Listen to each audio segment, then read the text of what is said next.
बिस्मिल्लाहिर्रहमानिर्रहीम। अस्सलाम वालेकुम। कैसे हो प्यारे बच्चों? उम्मीद करती हूँ खैरियत से होगे। तो जनाब हम कर रहे थे पेज नंबर 57 के ऊपर प्रैक्टिस क्वेश्चंस। आपके chapter number 2 multiplication and division का लेसन नंबर 6 है। और यहाँ पर ये जो वर्ड प्रॉब्लम्स हैं बहुत ही इंटरेस्टिंग, बहुत ही मज़े के और थोड़े से ट्रिकी भी हैं। तो आज हम करेंगे क्वेश्चन नंबर 3 से स्टार्ट। मगर स्टार्ट करने से पहले यहाँ पर आपसे एक छोटी सी रिक्वेस्ट है कि अगर आप चैनल पर नए हैं तो प्लीज़ चैनल को सब्सक्राइब कर लीजिए, वीडियो एंड तक देखिएगा और अच्छी लगे तो प्लीज़ लाइक कीजिएगा और अपने फ्रेंड्स के साथ ज़रूर शेयर कर दीजिएगा। ठीक है, इससे आपका सिर्फ एक क्लिक करना होता है लेकिन हमें इससे बहुत फ़ायदा होता है। ठीक है, स्टार्ट करते हैं क्वेश्चन नंबर 3 जिसमें हमसे कह रहे हैं शॉपकीपर हैड 1246 सैक्स ऑफ राइस। ठीक है, इतनी 1246 जो है वो बोरियां हैं चावल की। Each sack contained 8 kg of rice. इसको बिल्कुल इसी तरह से सिंपल कर लेते हैं कि मैं आपसे कहूँ कि मेरे पास 4 बोरियां हैं राइस की और हर बोरी में मेरे पास 8 किलो चावल हैं। तो आप कहेंगे मिस अगर एक बोरी में 8 किलो हैं तो 2 बोरियों में कितने होंगे? आप कहेंगे मिस 8 में 8 प्लस कर दें। चलिए बात ठीक है कि अगर 2 बोरियां हैं तो हम 8 में 8 प्लस कर देंगे, सिंपल। लेकिन अगर 3 बोरियां हैं तो हम क्या करेंगे? 8 में 8 प्लस 8 करेंगे? नहीं, हम यहाँ पर क्या करते हैं, जब सेम क्वांटिटी रिपीट होती है तो वहाँ पर हम मल्टीप्लाई करना शुरू कर देते हैं जितनी दफ़ा वो रिपीट होती है। तो अगर 3 बोरियां हैं और हर बोरी में 8 kgs हैं तो हम कहेंगे 8 को 3 से मल्टीप्लाई कर दीजिए। इसी तरह से अगर 4 बोरियां हैं तो भी हम क्या कहेंगे, हम 8 को 4 से मल्टीप्लाई कर देंगे। क्योंकि हर बोरी में 8 kg है इसलिए जितनी बोरियां होंगी बेसिकली हमने 8 को उस नंबर से मल्टीप्लाई कर देना होगा। आप देख सकते हैं यहाँ पर 8 हमारे पास कॉमन नंबर है। जो नंबर हमारे पास चेंज हो रहा है वो नंबर ऑफ सैक्स का चेंज हो रहा है, यानी कि जितने हमारे पास बोरियां हैं उतने हमारे पास यहाँ पर मल्टीप्लिकेशन में नंबर चेंज हो रहा है। ठीक है, इतनी बात अगर समझ में आ गई बच्चों तो आप यहाँ पर आप मुझे बता सकते हैं कि 1246 को हम 8 से क्या करेंगे कि हमें टोटल सैक्स ऑफ राइस पता चल जाए, तो टोटल केजीज ऑफ राइस पता चल जाए। तो अगर हमारे पास 1246 सैक्स हैं और हर सैक के अंदर 8 kg है तो हमने सिंपली इन दोनों को आपस में मल्टीप्लाई कर देना है। ठीक है, लेकिन सवाल यहाँ पर ये नहीं है। सवाल क्या है? ही सोल्ड 7872 kg ऑफ राइस। उसने इतना टोटल उसके पास राइस था, यानी इन दोनों को मल्टीप्लाई करके हमारे पास आंसर आएगा, उसमें से उसने इतना सेल कर दिया। यानी कि हमारे पास यहाँ पर समझें, अगर हम ये कहते हैं कि 4 सैक राइस था और हर सैक में 8 kg था तो टोटल कितना हुआ? 32 kg। 4 8s are 32 kg का उसके पास राइस था जिसमें से उसने 30 kg सेल कर दिया। ठीक है, ये आप सिंपल करते जा रहे हैं चीज़ों को। तो यहाँ पर भी हमने यही कहा कि इन दोनों को मल्टीप्लाई करके जो आंसर आया उसमें से उसने इतना सेल कर दिया। How many sacks of rice did he have left? उसके पास कितना बचा? तो आप यहाँ पर अगर मैं आपसे पूछूं कि 32 kg राइस था, 30 kg सेल कर दिया तो कितना बचा? आप कहेंगे मिस माइनस कर दीजिए। तो हम यहाँ पर माइनस करेंगे, हमें आंसर पता चल जाएगा कि सिर्फ 2 किलो उसके पास बच गया। तो यहाँ पर भी हमने यही करना है, सिर्फ क्वांटिटीज हमारी थोड़ी सी बढ़ गई हैं। तो हमने पहले क्या करना है, 1246 को 8 से मल्टीप्लाई करना है, जो भी आंसर आएगा उसमें से 7872 को माइनस करना है और हमारा आंसर आ जाएगा। तो यहाँ पर आप स्क्रीनशॉट ले लीजिए स्टूडेंट्स, 2 स्टेप्स में हमारा आंसर आ जाएगा। पहले हम डेटा लिख देंगे कि हमारे पास टोटल सैक ऑफ राइस 1246 है। ठीक है, और हर सैक के अंदर 8 kg राइस है। तो टोटल कितना हो जाएगा? सबसे पहले हमने टोटल निकाल लिया, दोनों को मल्टीप्लाई करके रफ वर्किंग की तो हमें पता चला 9968 kg का टोटल राइस उसके पास पड़ा हुआ है, जिसमें से उसने सेल कर दिया कितना राइस? यहाँ पर हम ये भी लिखेंगे स्टूडेंट्स के राइस सोल्ड हमारे पास कितना है? ये हमारे पास है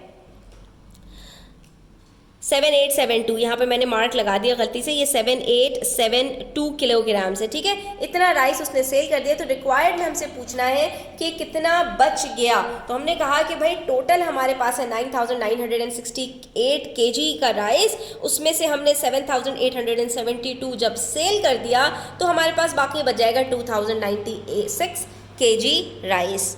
तो बच्चों था ना सिंपल, सिर्फ आपने क्वेश्चन को अच्छी तरह से समझना था और आपने कर लिया इसको। उसके बाद हमसे कह रहे हैं mister Wong saved $350 each month for 26 months. अब जरा स्टेटमेंट को गौर से देखिए, इसमें हमें दो बातें बताई। इन्होंने हमसे कहा कि मिस्टर वोंग सेव करते हैं, यानी उनकी सेविंग है ईच मंथ, हर महीने की, यानी हर महीने में वो $350 सेव कर रहे हैं। एक महीने में 350, तो 2 महीने में कितने होंगे 350 इंटू 2, 3 महीने में कितने होंगे 350 इंटू 3, इसी तरह से सो ऑन। और उन्होंने कितने मंथ्स तक किया, उन्होंने 26 मंथ्स तक किया। इसका मतलब है हमें यहाँ पर 350 इंटू 26 करना पड़ेगा टोटल सेविंग निकालने के लिए। यहीं पे हमने पहली स्टेटमेंट में इस चीज को अच्छी तरह से समझ लिया, ठीक है। उसके बाद हमसे कह रहे हैं ही देन स्पेंट $4,000। उसके बाद इतने महीने इन्होंने सेविंग करने के बाद $4,000 का खर्चा कर दिया, यानी इनके पास से ये निकल कर चले गए। और जब चले गए तो ये सेविंग में से क्या होंगे, वेरी गुड, माइनस होंगे। The remaining amount of money, अब जो बाकी बच गया पैसा, वॉज शेयर्ड, वो डिवाइड किया गया, शेयर किया गया इक्वली। इक्वली का मतलब, शेयर्ड इक्वली का मतलब ही होता है बच्चों के उसको डिवाइड किया अमंग कितने लोगों के बीच में, हिज 5 डॉटर्स, उनकी 5 बेटियों के दरमियान में। यानी इसमें से जब ये 4,000 निकल गए तो जितने बाकी पैसे बच रहे हैं उसको 5 से डिवाइड कर दिया। How much did each daughter receive, तो हर बेटी को कितना मिलेगा ये हमने निकालना है। तो जब हम 5 से डिवाइड करेंगे हमारे पास जो आंसर आएगा वही हर बेटी को मिल जाएगा। अब यहाँ पर हम सबसे पहले अपना डेटा लिख लेंगे कि मनी जो है, जो सेव किया है उन्होंने हर महीने, वो $350 है और 26 मंथ्स तक सेव किया है, ठीक है। तो अब यहाँ पर स्टूडेंट्स हमें 350 को मल्टीप्लाई करना है 26 से, 2 डिजिट नंबर से मल्टीप्लाई करना हमने सीख लिया था अर्लियर उसमें। तो अब हम इसको यहाँ पर देख लेते हैं। 6 zeros are 0, 6 5s are 30, 6 3s are 18 plus 3 21। अब जब सेकंड डिजिट आता है तो हम यहाँ पर एक क्रॉस लगा देते हैं, यानी एक 0 लगा देते हैं और फिर हम मल्टीप्लाई करते हैं। 2 zeros are 0, 2 5s are 10, 2 3s are 6 plus 1 7। तो हमारे पास यहाँ पर अब एडिशन हमें करना है दोनों जो है वो रोज को। तो यहाँ पर हमारे पास आंसर आ जाएगा 9,100, यानी कि उन्होंने जो 26 मंथ्स में पैसे सेव किए, दैट इज $9,100, ठीक है। तो यहाँ पर आपने पहले बता देना है कि मनी टोटल उन्होंने सेव कितना किया है। उसके बाद फिर इन्होंने हमसे कहा कि मनी कुछ स्पेंड भी कर दिया है। तो अगर मनी इन्होंने कुछ स्पेंड कर दिया है तो हम यहाँ पर लिख देंगे, उसको भी मेंशन कर देते हैं कि 4,000 मनी उन्होंने स्पेंड कर दिया। तो अब यहाँ पर जो मनी लेफ्ट है वो हम आराम से निकाल सकते हैं। कैसे, हम जो सेव किया था डॉलर्स, उसमें से जो स्पेंड किया है उसको माइनस कर देंगे। तो यहाँ पर 9,000 में से हमने माइनस कर देना है 4,000 को, ठीक है, 9,100 में से बेसिकली, ठीक है। तो अब यहाँ पर हमारे पास आंसर आ जाएगा $5,100, ठीक है। तो अब इतने पैसे इनके पास बचे हुए हैं और ये जो बाकी बचे हुए पैसे हैं इसको 5 डॉटर्स में जो है वो इक्वली शेयर करना है। जब इसको इक्वली शेयर करना है तो हमने सिंपली क्या करना है, 5,100 को हमने डिवाइड कर देना है 5 से। तो हम यहाँ पर रफ वर्किंग के अंदर इसको करके भी देख लेते हैं। 5,100 को जब हम 5 से डिवाइड करते हैं, 5 1s are 5, बचा 1, नीचे उतारा, 1s को नहीं हम जो है छेड़ सकते तो हम 0 उतारेंगे। और जब 2 डिजिट्स को एक साथ नीचे उतारते हैं तो ऊपर एक 0 का यहाँ पर हमने एडिशन करना होता है क्वोशंट में। तो अब हम 5 2s are 10 और उसके बाद बचा एक 0, तो ये हमने एज इट इज़ यहाँ पर लिख देना है। हमारा आंसर आ जाएगा हर डॉटर को $1,020 मिलेंगे। तो यही बात हमने यहाँ पर लिख देनी है कि ईच डॉटर रिसीव्ड $1,020, ठीक है स्टूडेंट्स। उसके बाद आ जाइए क्वेश्चन नंबर 5। ये भी सिंपल सा है। Bala had 240 cards and Tom had 780 cards. दो लोगों के अलग अलग यहाँ पर हमें नंबर्स बताए गए कि एक के पास 240 कार्ड्स हैं और टॉम के पास 780 कार्ड्स हैं। After Tom gave some cards to Bala, उसने अपने कुछ कार्ड्स बाला को दिए। Bala had twice as many cards as Tom. तो क्या हुआ कि बाला के पास टॉम से डबल कार्ड्स हो गए।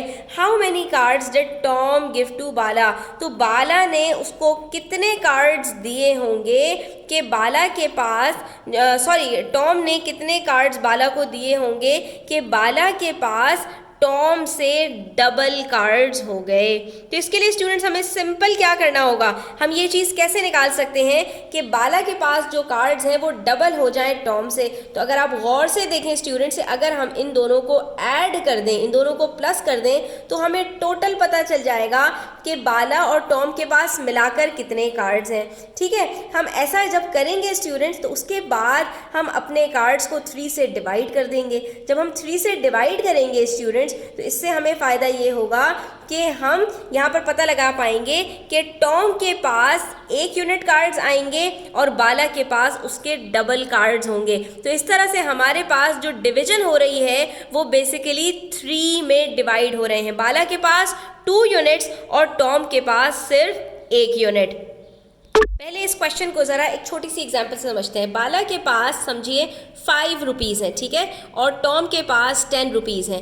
टॉम अपने कुछ पैसे बाला को दे दे कि इतने बाला के पास हो जाएं कि जो टॉम के डबल हों। टॉइस का मतलब क्या होता है कि डबल हो जाएं, सही है। तो अभी तो बाला के पास पैसे कम हैं और टॉम के पास ज़्यादा हैं। तो आप यहाँ पर कहेंगे कि मिस अगर टॉम यहाँ पर हमें 5 रुपीज़ बाला को दे दे तो सिंपल क्या होगा कि यहाँ से टॉम के जो 5 रुपीज़ हैं वो कम हो जाएंगे और 5 रुपीज़ इसके पास बचेंगे और यहाँ पर इसके 5 रुपीज़ ऐड हो जाएंगे तो इसके पास 10 रुपीज़ हो जाएंगे।